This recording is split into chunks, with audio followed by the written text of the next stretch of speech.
Driver আসতেই তার উপর নিহাত চিৎকার করে উঠল, এই যে, তোমাকে কখন আসতে বলেছি? কি করছিলে এতক্ষণ? নতুন কাজ পেয়েছো বলে যা খুশি তাই করবে? সময়ের হেরফের হলে আমি কিন্তু খুব রেগে যাই। দ্বিতীয়বার এই ভুল আর করবে না।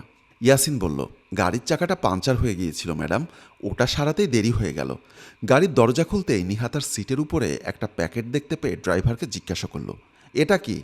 ইয়াসিন মাথা নামিয়ে বলল, সামনে ঈদ তো, তাই পাঞ্জাবিটি কিনেছি।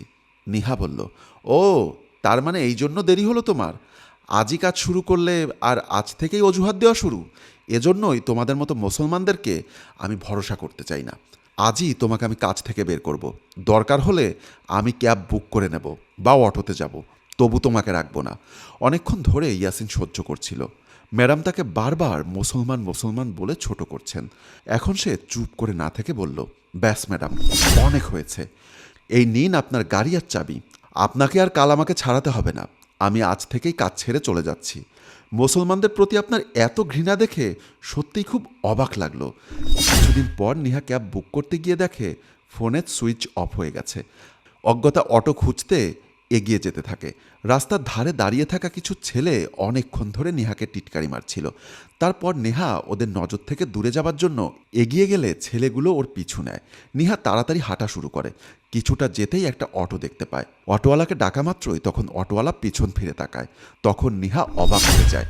অটোওয়ালা হলো সেই ইয়াসিন, যাকে মুসলমান হওয়ার অপরাধে কাজ থেকে তাড়িয়ে দিয়েছিল নেহা। ইয়াসিনকে পেছন ঘুরতে দেখে ছেলেগুলো চুপচাপ সেখান থেকে চলে যায়। অবাক হয়ে সে বলে, এ কি, তুমি এখানে? ইয়াসিন গর্বের সঙ্গে বলে ওঠে, হ্যাঁ, আমি এখন এই অটোই চালাই। এটাতে হয়তো টাকা কম, কিন্তু সম্মান আছে। কেউ আমার জাত তুলে কথা বলে না। তারপর নিহা অটোতে চেপে বাড়ি যায়।